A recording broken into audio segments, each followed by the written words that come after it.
Hola, buenos días a todos. Bienvenidos al seminario en línea Cómo encaminar la recuperación de México hacia la sostenibilidad. Yo soy Avelina Ruiz, gerente de cambio climático del Instituto para los Recursos Mundiales México, WRI México. Y antes de iniciar, tengo el gusto de presentar a Liliana Alvarado, directora general de ETOS, para que nos dé unas palabras de bienvenida.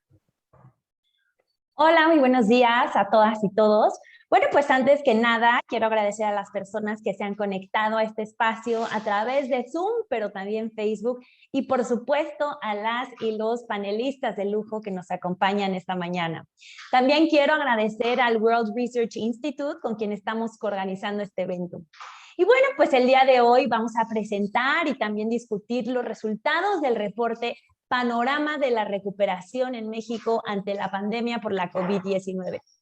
Cabe mencionar que este reporte es parte de una serie de documentos que buscan promover una recuperación sostenible de la crisis sanitaria a través de recomendaciones que se hacen pues a nivel regional y también a nivel nacional, que fueron desarrolladas por la Alianza Latinoamérica Sostenible. Y en este punto, pues me gustaría mucho recordarles que la Alianza Latinoamérica Sostenible es un esfuerzo conjunto que está conformado pues principalmente por 3 organizaciones de 3 países. Transforma en Colombia, Espacio Público en Chile y ETOS en México. Y me gustaría compartir con ustedes que en la alianza partimos del reconocimiento de que, pues en primera instancia, no estamos bien preparados ante crisis de este tipo. Y que esto es muy preocupante para futuras crisis y en particular para la crisis climática, ante la cual pues América Latina es particularmente vulnerable. Y también nos damos cuenta que ante los procesos de recuperación se pueden dar inercias que lleven a un retraso tanto en la agenda climática como también en las ambientales. Y bueno, pues por estas mismas razones consideramos que la pandemia está demostrando claramente la necesidad de que reorientemos nuestro modelo de desarrollo hacia uno que sea más inclusivo y por supuesto también más sostenible, que cumpla con las metas que han sido pactadas pues en el Acuerdo de París y también en la Agenda de Desarrollo Sostenible de la Organización de las Naciones Unidas. En México, como en la mayoría de los países del mundo, pues ya se están cumpliendo básicamente 2 años del inicio de la primera ola de contagios, pues que llevaron al país a una de las peores crisis económicas de las últimas décadas. No obstante, pues de acuerdo a la Comisión Económica para América Latina, la CEPAL, y también el Programa de las Naciones Unidas para el Medio Ambiente, México es uno de los países que menos medidas de rescate ha implementado y cuyas inversiones además estuvieron principalmente dirigidas a soluciones que pues desafortunadamente son altamente contaminantes. Ahora, considerando lo anterior, pues se vuelve pertinente analizar de manera específica cómo pues los gobiernos federales y subnacionales han respondido a esta pandemia y cómo realmente pues están estructurando sus políticas de recuperación. Ese es el principal objetivo del reporte que hoy presentamos.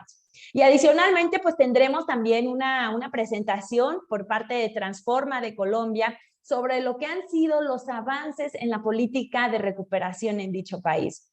Y bueno, pues sin más que comentar, agradezco de nuevo la participación de todas y de todos ustedes y les cedo de regreso la palabra a Avelina. Muchas gracias. Muchísimas gracias, Liliana. Bueno, muy buenos días. Mi nombre es Laura de la Lande. Soy directora de Inclusión y Desarrollo Sostenible de ETOS y voy a dar inicio a esta sesión de presentaciones, presentando primero nuestro reporte sobre el panorama de la recuperación en México. Por favor, ¿me pueden apoyar con la presentación?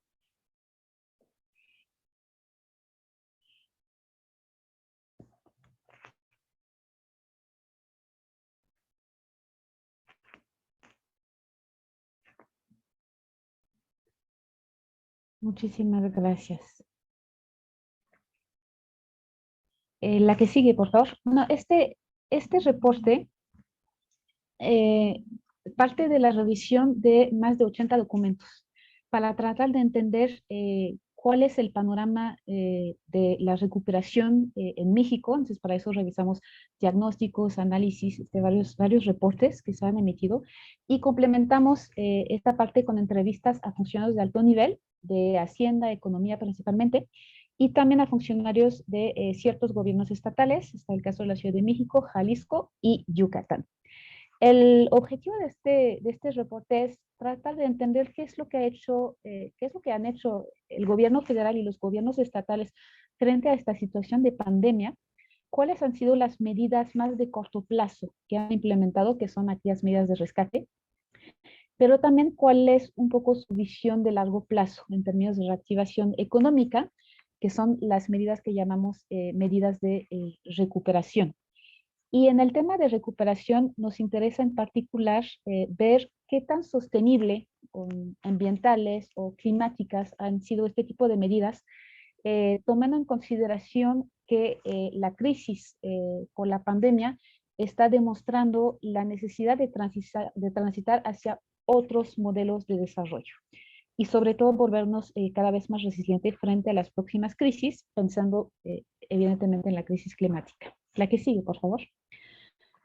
De manera muy general voy a repasar los principales efectos de la pandemia en México. Más allá de los efectos sanitarios, sabemos que hubo muchos, bueno, está habiendo todavía muchos efectos económicos y sociales. De hecho, es la peor crisis que México ha presenciado desde los últimos 56 años. Tuvimos una caída del PIB del 8.5% entre 2019 y 2020, lo cual acarreó que más de 3 millones de personas pues cayeran en situación de pobreza y 1.5 millones de personas en situación de pobreza extrema. Los efectos no han sido parejos según los tipos de población. Sabemos que hay población más vulnerables frente a este tipo de crisis, como son los grupos indígenas, los jóvenes en términos del empleo, las mujeres obviamente y las personas con bajos niveles de ingresos.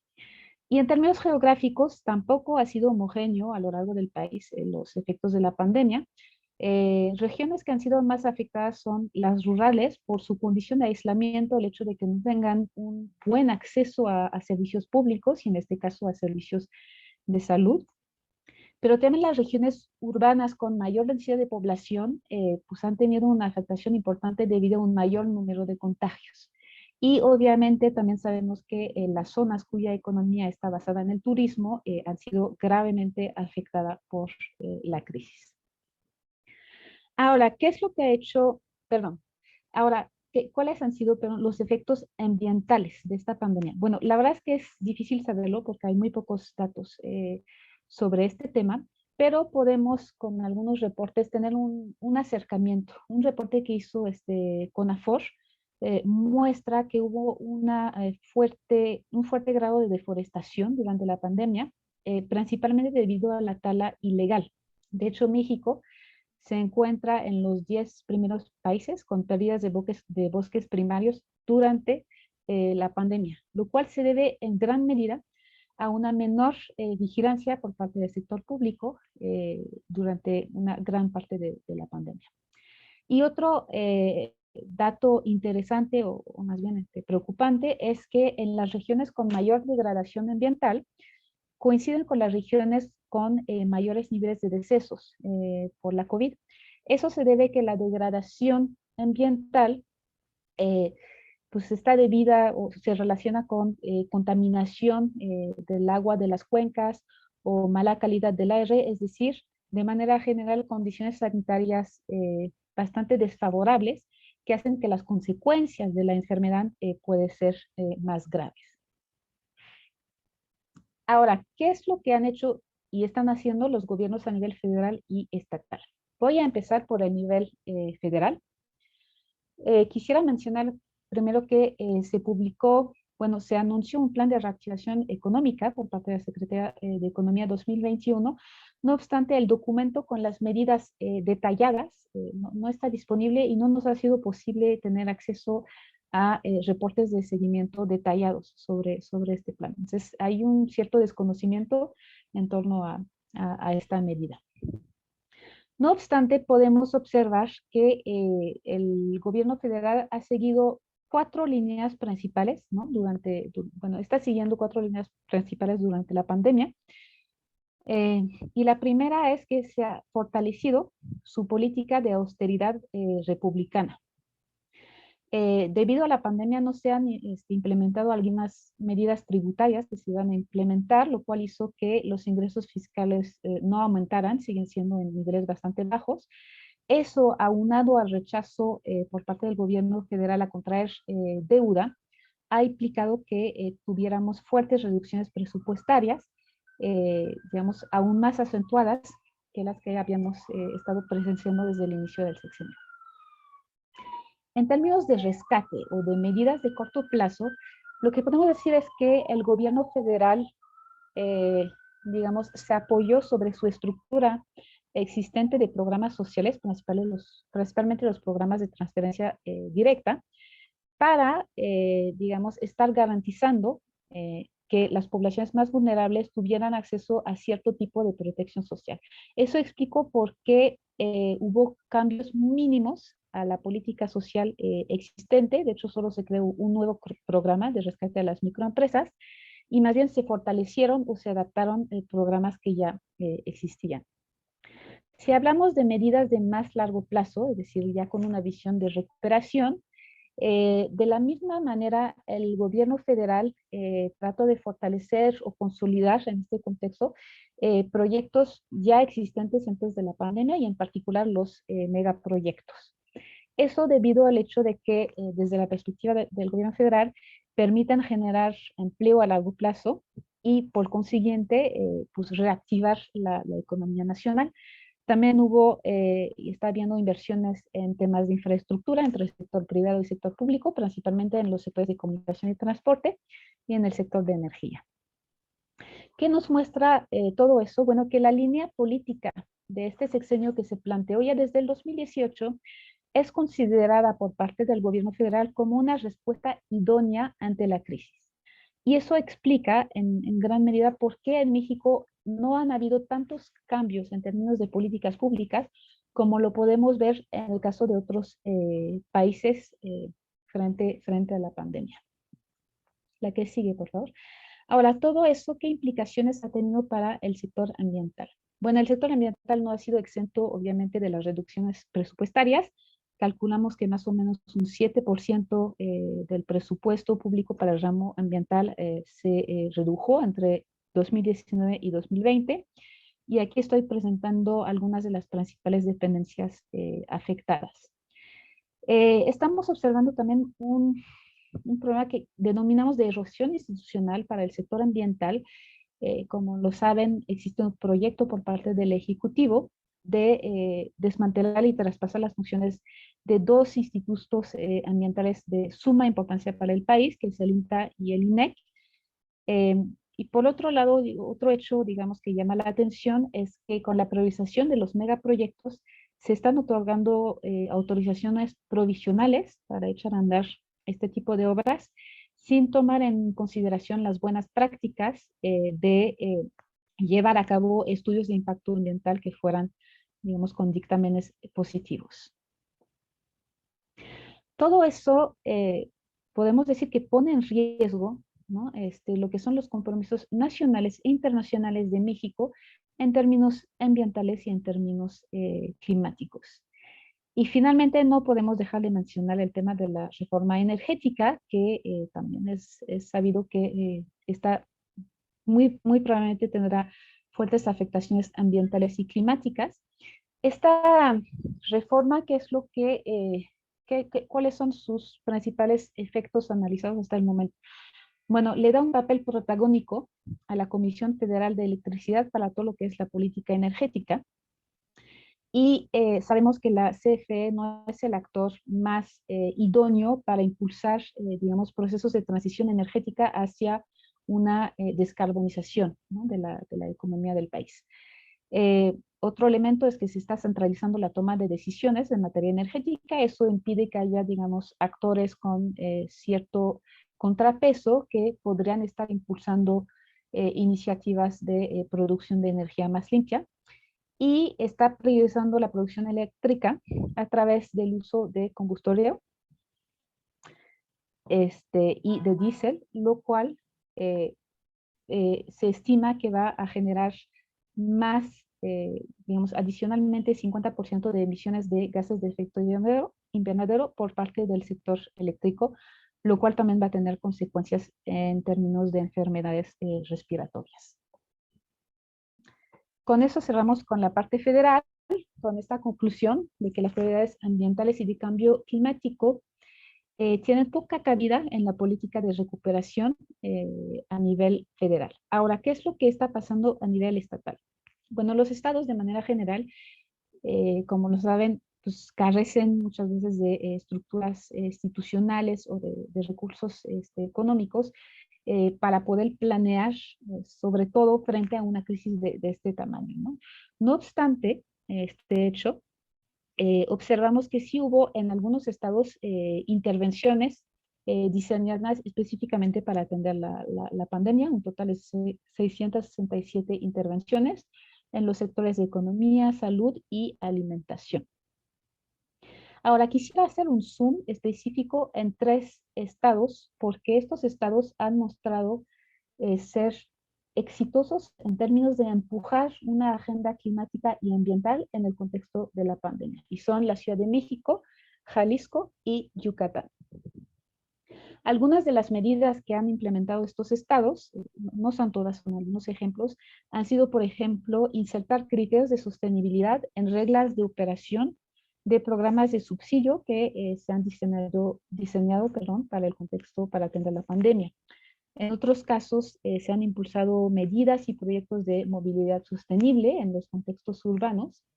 Y también en los contextos urbanos han habido iniciativas de mejoramiento del entorno natural para que las personas en condiciones de confinamiento pudieran tener una mejor calidad de vida. Ahora, ¿por qué en estos 3 estados estamos observando, digamos, esta coyuntura favorable para las temáticas climáticas y ambientales en el contexto de la pandemia? Bueno, eso se explica por el contexto previo a la pandemia dentro de estos estados.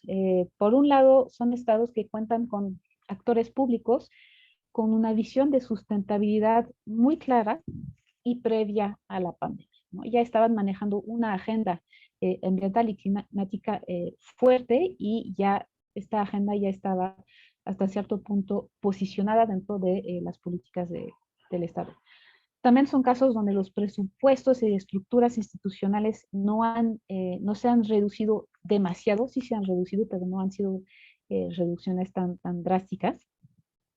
Otro punto muy interesante es que en estos estados el sector público ambiental cuenta con el apoyo y a veces los recursos de actores extragubernamentales, que puede ser sociedad civil, sector privado, academia, cooperación internacional, etcétera.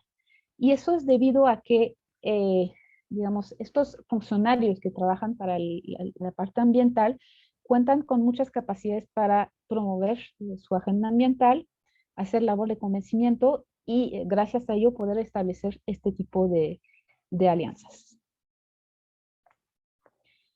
Entonces, para concluir con esta parte, podemos decir que las reducciones al presupuesto ambiental se han agravado con la pandemia. Es decir, es una tendencia que ya, digamos, venía, era previa incluso a este sexenio, o sea, desde antes de este sexenio ya se estaba reduciendo este presupuesto. Pero digamos, esta tendencia se consolidó, ¿no?, con la pandemia, y se debilitaron las instituciones federales encargadas de atender estas temáticas. No obstante, sí hay áreas de oportunidad para impulsar la sostenibilidad, si es que se tienen algunas condiciones para ello. Y ahí quiero concluir con, creo que nos falta una lámina, exacto, con lo siguiente, digamos, para que el panorama no se vea tan sombrío, y es que en México hay espacios en los que sí ha sido posible fomentar las agendas ambientales y climáticas a raíz de la pandemia. Hemos visto el caso de algunos estados, pero también en algunos, a nivel federal, en algunos espacios tal vez más acotados, pero digamos, de relevancia, como es el caso, por ejemplo, de la unidad a cargo de la Agenda 2030 de la Secretaría de Economía. se ha podido empujar algunos temas de sostenibilidad en el contexto de la pandemia. Y eso gracias al hecho de que ciertos actores sí se están concientizando de la necesidad de tener este tipo de cambios por el contexto de la pandemia en el que están viviendo. Entonces, Laura, para finalizar, nada más, sí, estamos ya perdón, sobre el tiempo. ok, nada más les invito entonces a revisar nuestra publicación. Vamos a compartir el link en el chat y con eso cierro mi presentación. Muchísimas gracias. Muchas gracias, Lore. Desafortunadamente no tenemos tiempo para hacer preguntas. En este momento no tenemos espacio para eso. Tenemos tanta información y panelistas con los que nos gustaría que nos presentaran. Por favor, pongan sus preguntas en el chat y vamos a ponernos en contacto con ustedes. Ahora viene la presentación de Ana María Mogollón para que nos presente los avances en las políticas de recuperación sostenible, el caso de América Latina, porque quizá podemos ver, y ahora lo veremos, que se incrementan los ingresos para la recuperación, pero no necesariamente van hacia infraestructura sostenible. Les presento rápidamente el perfil de Ana María. Ella es coordinadora de recuperación y transición energética de Transforma, un think tank basado en Colombia. Es ingeniera ambiental y maestra en ciencias en gestión de proyectos de ingeniería energética y ambiental. Ha trabajado con actores públicos y privados en temas de cambio climático, estrategias de sostenibilidad energética. Le encanta compartir experiencias y la naturaleza. A través de su trabajo ha buscado convertir los diferentes intereses para lograr un desarrollo sostenible. Bienvenida, Ana María, y por favor, el piso es tuyo. Muchas gracias, Abelina, y muchas gracias a Laura por la invitación para estar hoy acá. Bueno, sí, les voy a contar el caso de Colombia, de cómo el país ha tratado de impulsar la reactivación y recuperación con un énfasis en sostenibilidad y cómo también lo vemos desde Transforma. Siguiente, por favor. Entonces, pues lo que llamamos acá en Colombia es el paquete de recuperación económica, donde se generó un... Siguiente, por favor. Se generó una política que llamamos COMPES 4023 para la reactivación y crecimiento sostenible e incluyente, que es el nuevo compromiso por el futuro de Colombia. Este COMPES se aprobó en febrero de 2021 y la particularidad es que está enfocado en 5 compromisos, que son los que ustedes ven en la presentación.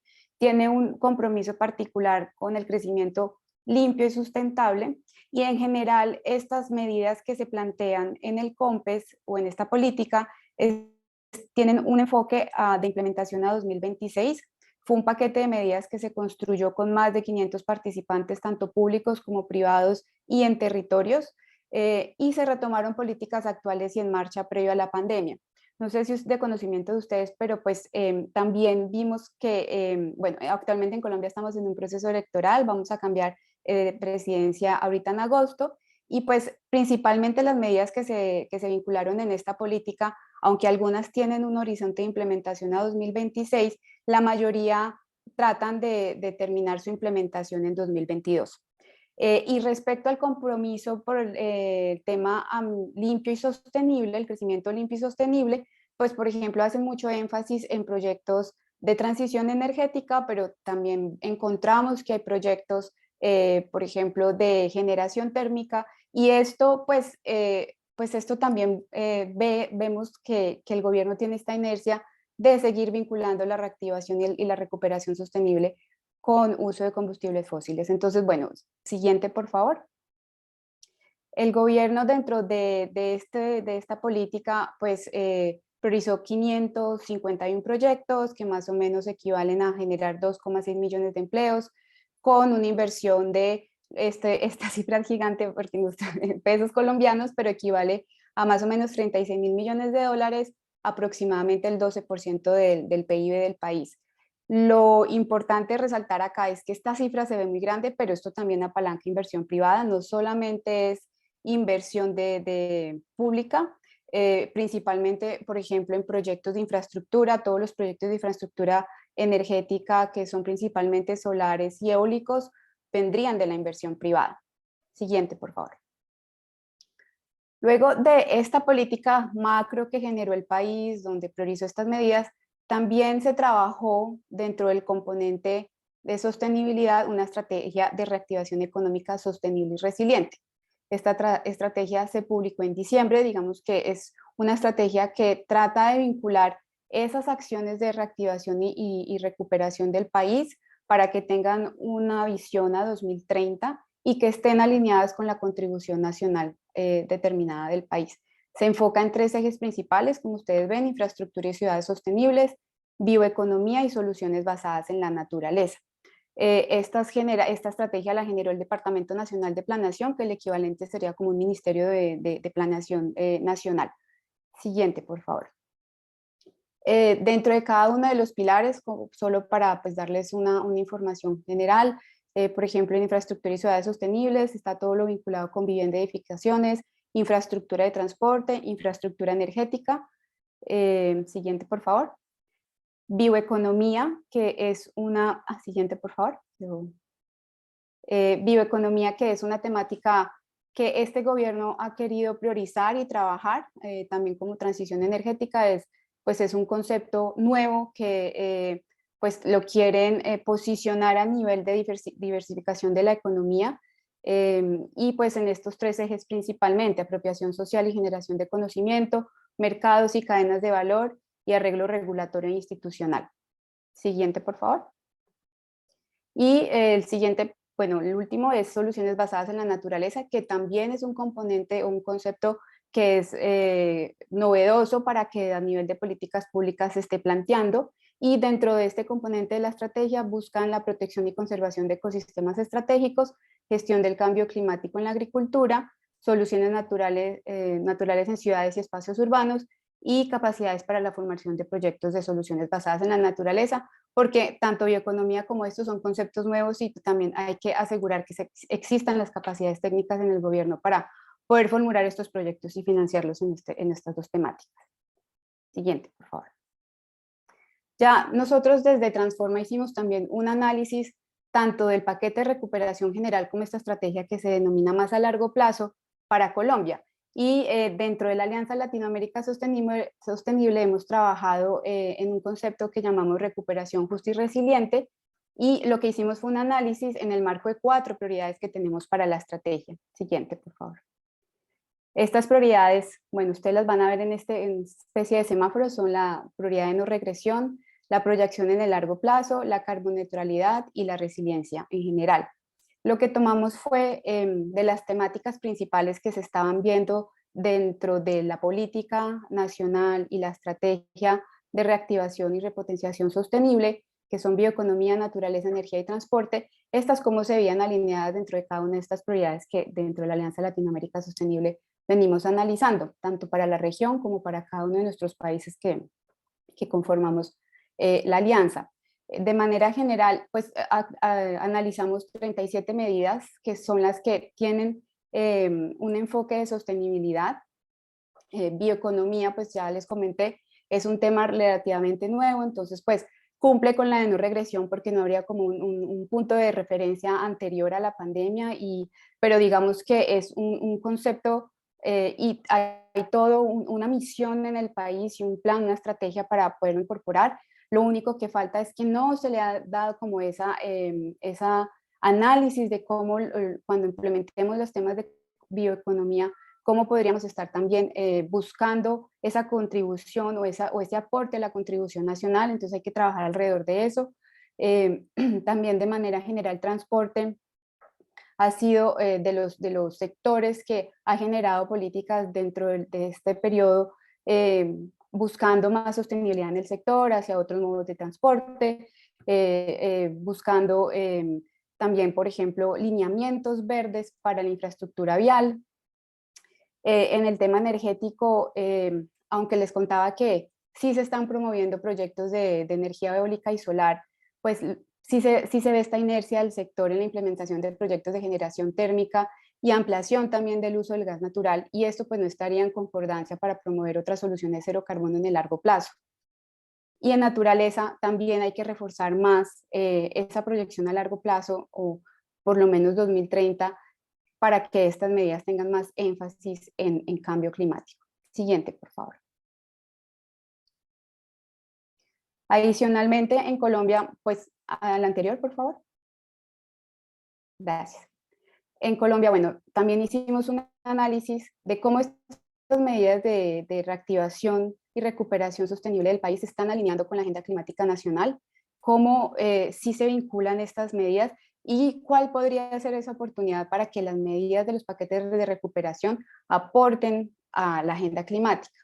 Entonces tenemos la contribución nacional o NDC, y en Colombia también contamos con los planes integrales de gestión de cambio climático sectoriales, que son liderados por cada uno de los ministerios sectoriales. Y para cada una de las temáticas, como les mencionaba, pues bioeconomía no tiene como tal un PIC asociado, pero sí se menciona, por ejemplo, en el PIC de Industria y Comercio. Sin embargo, los conceptos que se manejan tanto del Ministerio de Ciencia, Tecnología e Innovación, quien lidera esta temática en el país, no son los mismos que maneja el Ministerio de Industria. Entonces hay una opción de poder coordinar estos conceptos para que pues, las iniciativas salgan adelante. En el tema de naturaleza, faltaría fortalecer más la parte hacia la contribución nacional. Energía cuenta como tal unas medidas muy específicas y bien construidas en la contribución nacional y en su PIC sectorial, pero las medidas de reactivación económica en cuanto a energía se quedan cortas y tendrán que tener este horizonte que les decía de cumplir con los compromisos de París. Y en transporte, como les comentaba, sí, el 80% de las medidas sí tienen una relación directa con estas ambiciones climáticas y de sostenibilidad. Ana María, te queda menos de un minutito. Ya, me queda esta última, siguiente por favor, esta última slide.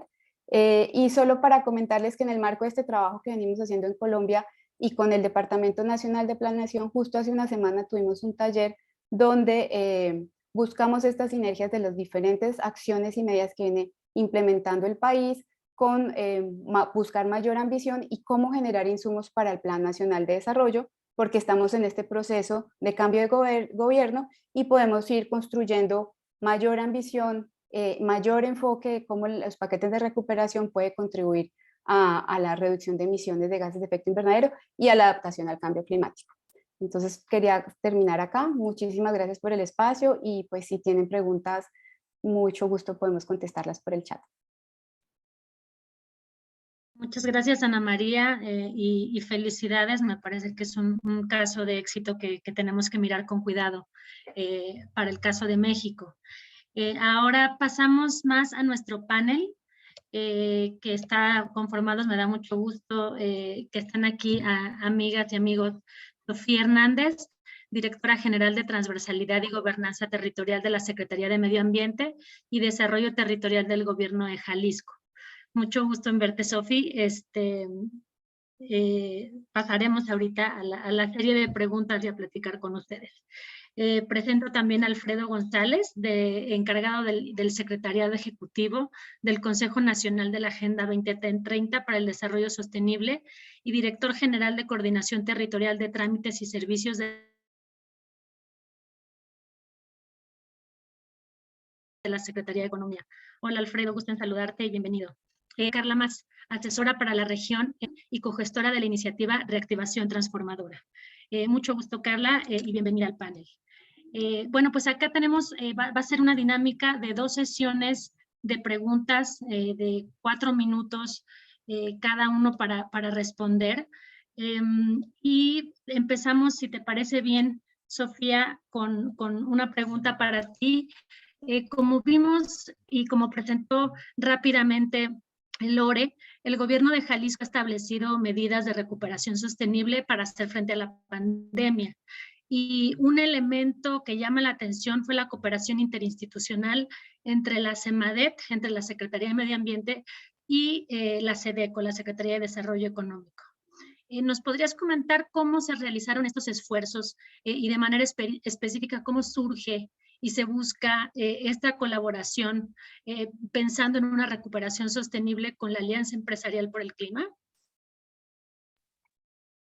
Gracias, Abelina, por esta pregunta que con gusto les compartiré y no sin antes agradecer a Ethos por organizar este importante evento y un gusto coincidir, Alfredo y Carla, en este panel.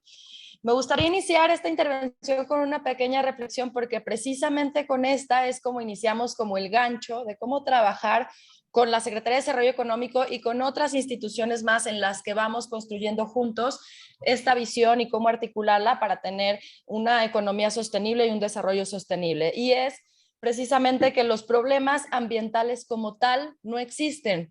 Lo que existe son como el efecto de los procesos sociales y económicos de todo lo que ocurre, ¿no?, en nuestro territorio, en nuestras sociedades, y en ese sentido lo que tenemos que, al partir de este reconocimiento, poder construir de manera conjunta una visión integrada del desarrollo sostenible que mucho seguramente nos compartirá Alfredo en su visión de la Agenda 2030, ¿no? Y precisamente con esta plataforma trabajamos mucho y nos acercamos entonces a otras instituciones partiendo de cómo el actuar y las acciones, programas, políticas ambientales como tales tienen una vinculación que puede potenciarse en una colaboración y después entonces tener ya una construcción continua de este trabajo transversal entre las dependencias. Entonces, pues hemos trabajado muy duro en ese sentido y con el Gabinete Económico pues resulta clave, y ahora en este contexto, ¿no?, de la debacle económica que acontece ante la pandemia, pues vemos que hay esta necesidad de lograr una recuperación económica,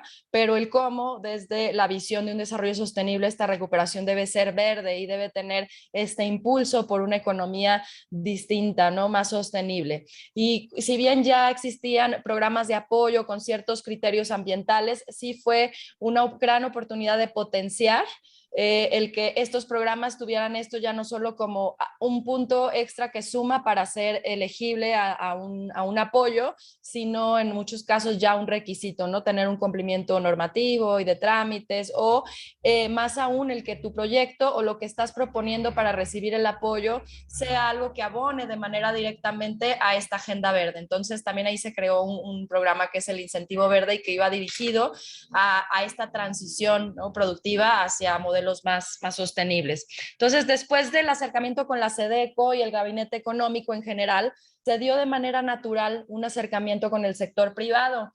Y en todo este diálogo que se iba construyendo había un reconocimiento muy claro de que la competitividad estaba vinculado con la sustentabilidad, y eso creo que ha sido clave para lograr estos compromisos también que el sector privado ha ido adquiriendo. Ellos saben que ya no es nada más la oportunidad de negocio, sino también ya es una exigencia del mercado, y cómo no nada más los consumidores demandamos, sino que la regulación va aumentando, y ya hablamos de aranceles en otros países, de impuestos y un crecimiento exponencial también de la inversión sostenible que es muy relevante. Entonces se crea esta iniciativa conjunta con el sector privado, que eso es muy reciente, la Alianza Empresarial por el Clima, en la que las empresas signatarias se comprometen a dos cosas muy concretas y que abonan directamente a esta agenda: conocer cuál es su impacto en materia de emisiones, o sea, generar sus inventarios, y tener una ruta de descarbonización con objetivos basados en ciencia. Entonces, lo que se espera con este compromiso concreto que las empresas jaliscienses han ido adquiriendo es sumar ya en materia de mitigación un esfuerzo pues conjunto, una mayor ambición en las metas climáticas que como Estado nos hemos impuesto, y que pues seguiremos buscando potenciarlo con el sector privado y con otros más. Gracias, Sabrina. Gracias, Sofi, y gracias por irte a los 4 minutos justos. Nos parece muy interesante que la crisis se tome como una oportunidad y justamente orientar todos los esfuerzos hacia una mayor competitividad, alineando con los objetivos climáticos del país. Alfredo, ahora voy contigo, y un poco también lo que nos presentan es que en el caso de México hubieron ajustes presupuestarios a partir de la crisis, planes de austeridad que tuvieron impactos en el sector ambiental. Entonces, desde la Secretaría de Economía y la Agenda 2030, ¿cómo hacen para que no impacten negativamente en los objetivos de desarrollo sostenible este contexto, digamos, presupuestario adverso, y en este contexto de crisis de la que estamos en otro ciclo actualmente? Gracias, Abelina. Quizá rápidamente hacer dos comentarios sobre el documento de Ethos, súper interesante. Creo que valdría la pena rescatar que, digamos, la reacción ante los impactos de la pandemia no se limitaron al apoyo a los micronegocios. Si ustedes revisan una página que se llama COVID-19 Medidas Económicas, van a encontrar los programas de apoyo a microempresas y trabajadores independientes, los programas de apoyo a MIPYMES, una plataforma de mercado llamada Mercado Solidario, para que pequeños negocios pudieran vender, digamos, a domicilio, ruedas de negocios, créditos de Fonacot, de Fobiste, de Infonavit, medidas de la Secretaría de Hacienda para facilitar el crédito hipotecario, relajar tasas, plazos, en fin, hay una serie de medidas que creo que vale la pena rescatar, medidas del Banco de México para apoyo a pymes. Entonces, creo que vale la pena, digamos, decir que las acciones fueron bastante más, ¿no?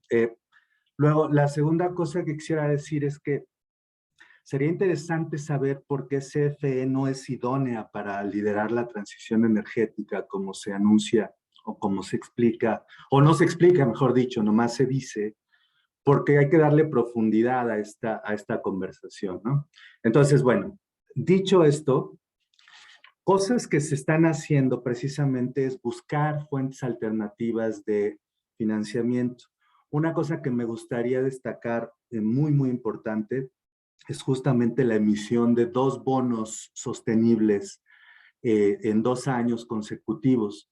Estos 2 bonos, uno por 750 y otro por 1.250 millones de euros, están basados, digamos, en la noción de que necesitamos recursos para dedicarlos específicamente al avance de la Agenda 2030.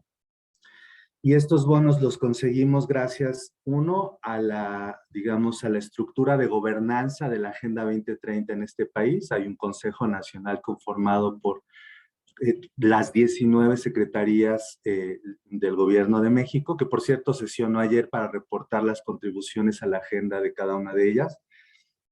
Y luego, digamos, el acompañamiento técnico del Programa de Naciones Unidas para el Desarrollo, no solamente en el diseño y la emisión del bono, sino en el reporte de rendición de cuentas del uso de los recursos.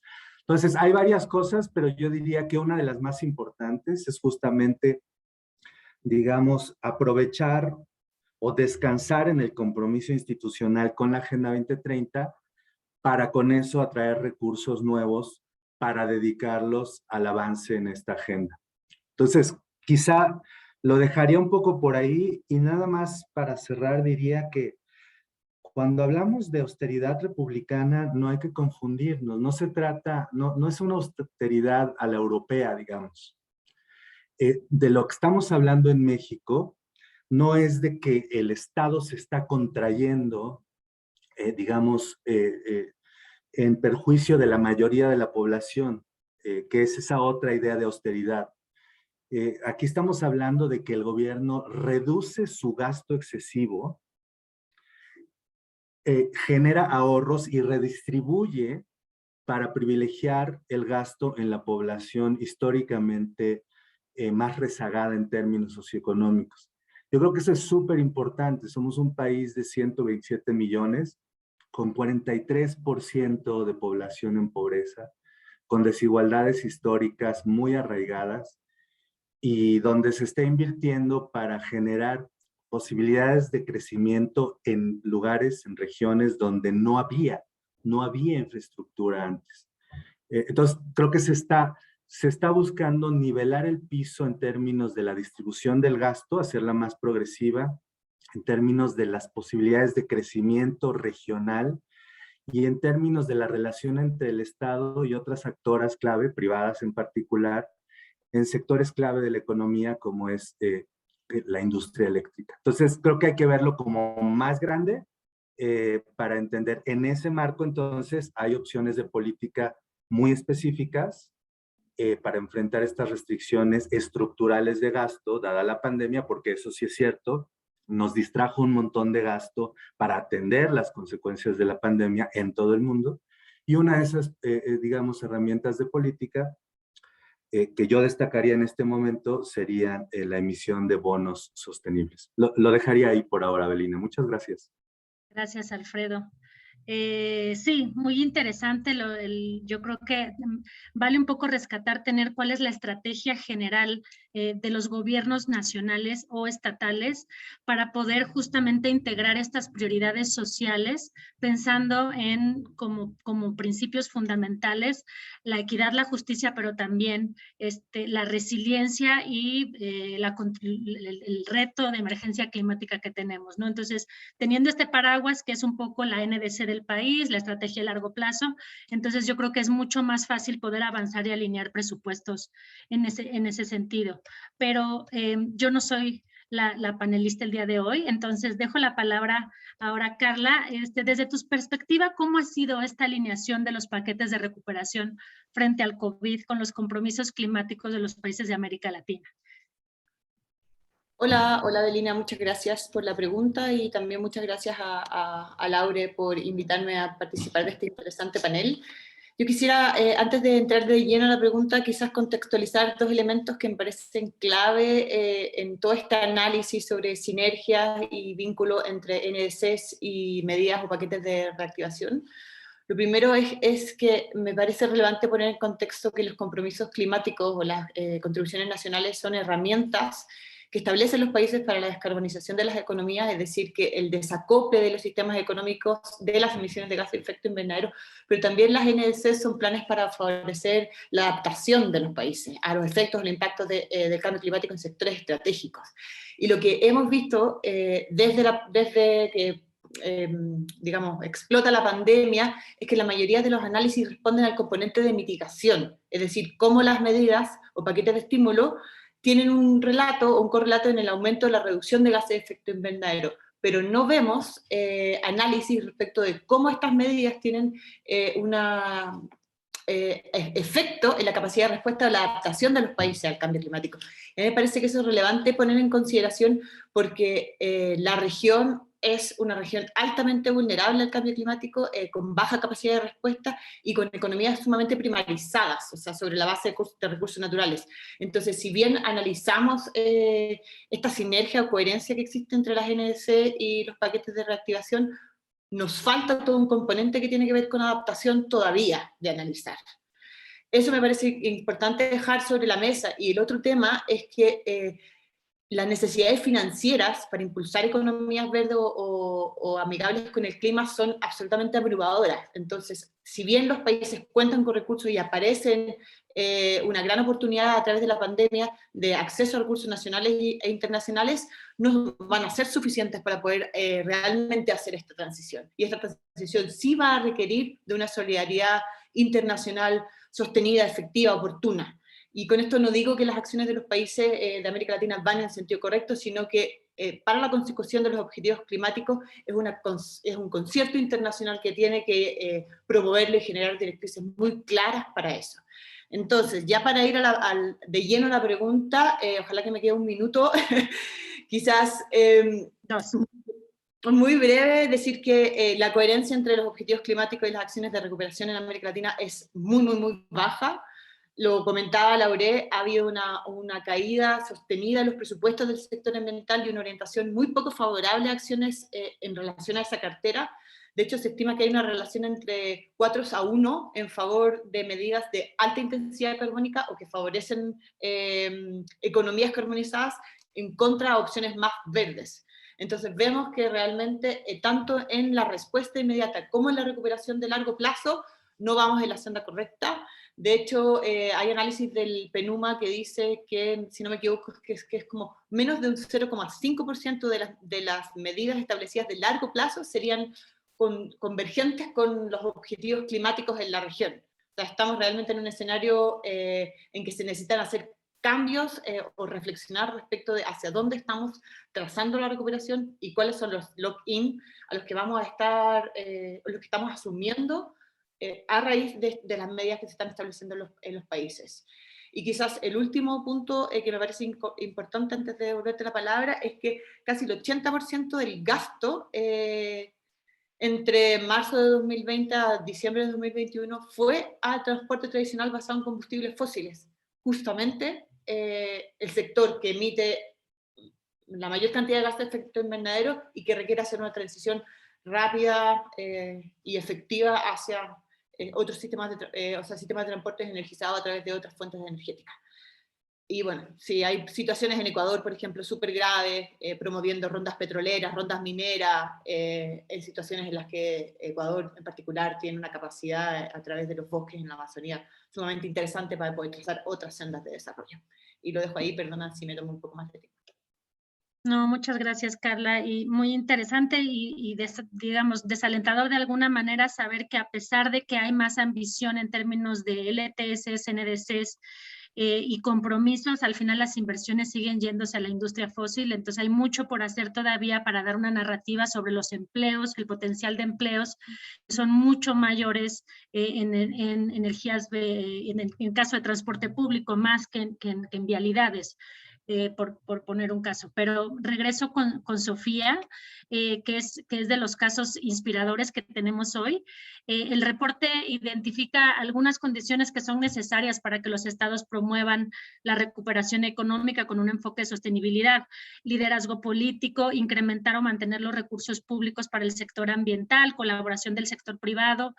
¿Cómo lo ven desde el gobierno de Jalisco? ¿Cuáles han sido los principales elementos que les han permitido avanzar en esta agenda ambiental con competitividad?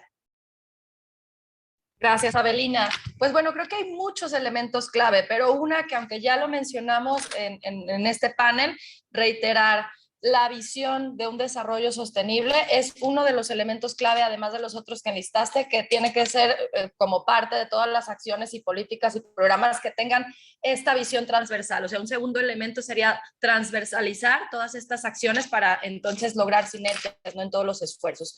Hoy hablamos de la recuperación verde y partimos del tema económico, ¿no?, porque es como lo que detona esta conversación y algunos esfuerzos, pero aunque en el contexto de la pandemia ocurre esta contracción económica y hablaban ya en las intervenciones iniciales de cómo se contrajo el presupuesto público y cómo había esta política de no contraer más deuda, obviamente hay una respuesta natural a hacer estos programas de recuperación económica. Entonces, ¿cómo podemos potenciar recursos del sector ambiental? Creo que es algo muy relevante y que nos debemos estar preguntando porque siempre son de las secretarías que tienen menos recursos humanos y presupuestales.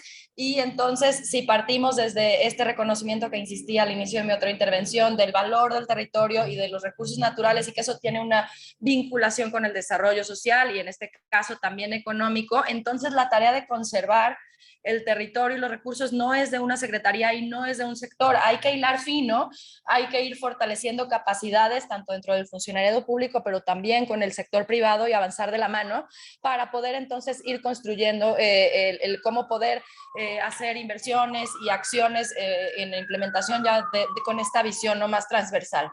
Hay otro elemento que comentabas en la pregunta, Avelina, que dabas como por hecho el tema del liderazgo también como un elemento clave. Y lo menciona luego como un liderazgo político y yo creo que precisamente la clave es verlo también más allá de la parte política, uno ampliar la visión y sabemos que un impulso político puede dar mucho valor, pero que hay que trabajar luego hacia abajo, ¿no? Entonces, creo que en este sentido, en esta característica, hay como 3 grandes pasos en los que como Estado hemos estado trabajando, pero yendo de la mano también con nuestros compañeros de otros gobiernos subnacionales. El primero de ello es, para construir este liderazgo, es cómo empezar por posicionamientos y compromisos muy clave. En materia de desarrollo sostenible, en materia climática, etcétera. Pero es muy fácil decir, vamos a comprometernos a un Race to Zero o a una Agenda 2030 o ¿no?, compromisos también quizá más concretos sin dar resultados. Entonces, el segundo elemento es ir teniendo resultados, ¿no? Y un corte del corto, mediano plazo y no nada más irnos a los compromisos de qué debe ocurrir hacia el 2050 o hacia el 2030 en la agenda en este caso. Y el tercer punto es cómo ir visibilizando estos esfuerzos, ¿no? Y este tipo de diálogos precisamente nos ayuda mucho, tener plataformas y espacios para decir cómo lo estamos haciendo, pero también cómo vamos aprendiendo de otros gobiernos subnacionales y construyendo juntos. Y ahí plataformas como la Comunidad Climática Mexicana, donde también colaboramos con todos los gobiernos subnacionales y que se hace un esfuerzo técnico con una visión conjunta, ¿no? Multicolor y con una claridad, ¿no? En lo que se quiere lograr. Y otro elemento clave que ahí lo aplicamos mucho es partir de diagnósticos, tener muy claro cómo estamos y hacia dónde queremos ir para entonces construir una ruta. Entonces, así como esa plataforma, hay otras más específicas en temas en donde participamos, ¿no? Como en Regions 4, muy enfocada a toda la agenda de desarrollo sostenible y también a soluciones basadas en la naturaleza y todo el tema de adaptación, a la agenda de gobernadores por el bosque y el clima, en donde también hay esfuerzo y participación de varios gobiernos subnacionales aquí en México, en Under Two Coalition y con los compromisos de Race to Zero, y así, ¿no? En tema de ciudades también en otras. Entonces, pues creo que ese es otro elemento clave. Gracias, Sofi. Las sinergias con la Secretaría de Economía también es clave para que esto pueda como escalarse y potenciarse. Y en ese sentido voy contigo, Alfredo, nuevamente, un poco para que nos cuentes qué acciones desde la unidad a cargo de la Agenda 2030 se están realizando para incentivar que el sector privado, sobre todo las pequeñas y medianas empresas, se recuperen, incorporando procesos y tecnologías que promuevan la reducción de emisiones y la adaptación al cambio climático. Tres minutitos si es posible, Alfredo. Gracias, Avelina. Pues mira, uno de los propósitos de traer lo que llaman Agenda 2030, en realidad somos un secretariado ejecutivo del Consejo Nacional de la Agenda 2030, ¿no? Que mencionaba antes, las 19 secretarías. Una de las ventajas y propósitos de haberlo traído a la Secretaría de Economía, este secretariado, es doble. Por un lado, es en este contexto de impactos de la pandemia, impulsar una recuperación, digamos, distinta, ¿no? Que camine hacia la sostenibilidad. Y por otro lado, es transformar la propia mirada y la propia manera de hacer las cosas de la Secretaría, transversalizar la mirada de sostenibilidad. Entonces, digamos, desde ese lugar y con ese propósito, hay varias cosas que se están haciendo. Uno, bueno, tú sabes de esto, estamos participando y queremos seguir participando si esto es posible. En la iniciativa de Science Based Targets ya empezamos con una capacitación al personal interno y queremos, digamos, sumar, digamos, con ustedes y con este grupo y por nuestra cuenta a más empresas en esto. Y una estrategia que estamos usando, que es muy lógica, es irnos con las empresas grandes y acordar cómo trabajar con sus proveedoras, básicamente. Y así empezamos a trabajar con pymes, digamos, ¿no? Esa es una, muy concreta. La otra tiene que ver con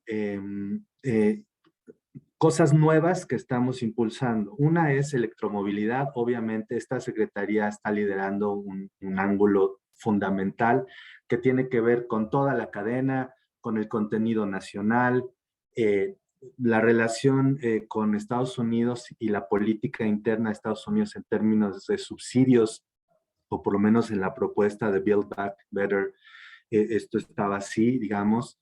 Es una restricción estructural con la que tenemos que lidiar, pero igual tenemos que hacer lo que nos toca, ¿no? Y eso tiene que ver también con toda la normatividad y la tecnología y la exploración de materiales raros, en fin. Esa es otra agenda de trabajo muy concreta que se está impulsando desde acá.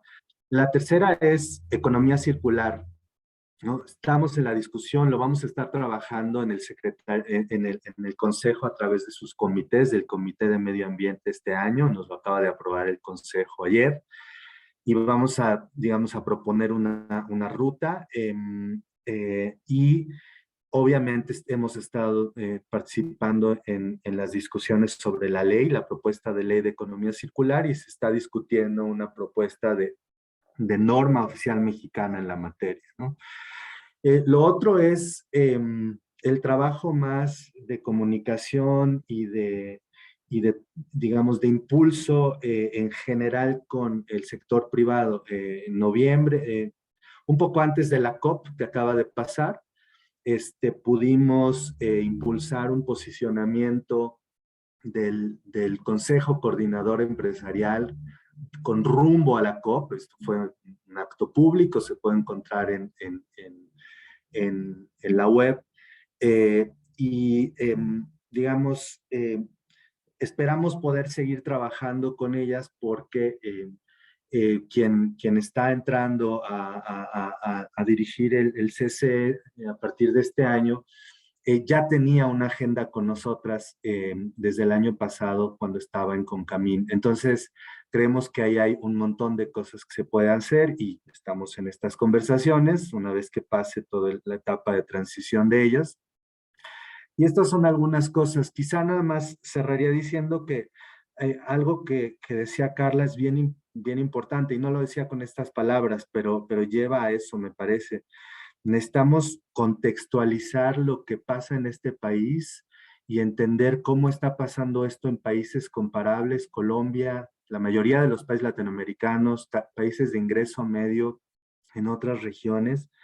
Y necesitamos ver cómo esa transición, dadas ciertas restricciones estructurales, por ejemplo, en nuestro caso, en nuestra liga y nuestra responsabilidad con el TEMEC, y además la planta industrial que tenemos, y nuestra vocación manufacturera, digamos, qué restricciones estructurales significan todo esto, qué podemos hacer en el corto y mediano plazo, dadas estas restricciones estructurales, y cómo otros países de ingresos más altos, con otro tipo de restricciones, pueden hacer otras cosas, lo mismo con países de ingresos bajos, sí, de ingresos bajos, y cómo coordinamos esas transiciones que necesariamente tienen que ser diferenciadas y tienen que estar coordinadas para poder tener una transición que sea justa globalmente y por tanto sea una transición factible. Entonces creo que siempre es un gran punto de Carla con sus propias palabras y mirada. Necesitamos poner estas conversaciones en contexto, si no pecamos de echaleganistas ambientales, donde creemos que es cosa de decidir y se nos olvida que hay restricciones estructurales, hay cadenas globales y regionales de valor que nos ponen exigencias bien distintas a distintos países y que si no las coordinamos, entonces es más difícil avanzar, ¿no? Bueno, ahí lo dejaría en términos de las acciones puntuales y luego de este llamado a contextualizar y acordarnos de la cosa más grande, ¿no? Gracias. Sí, gracias, Alfredo. Sin duda, el tipo de nuestra economía, nuestra dependencia a la industria fósil y a las cadenas de valor es un tema muy complejo, y otros países como Sudáfrica están justamente intentando ver cómo hacen esta transición y dejar el carbón. Y bueno, lo primero es poner una visión, ¿no? Y a partir de esa visión ya empezamos todos a ponernos de acuerdo. Pero dejo que cierre. Carla, muchísimas gracias, Alfredo. Gracias por tu participación siempre muy valiosa y con una reflexión que nos quedamos todos. Y cerramos contigo, Carla, con un poco la pregunta: ¿cuál es el rol de la sociedad civil y las organizaciones interesadas en estos temas para lograr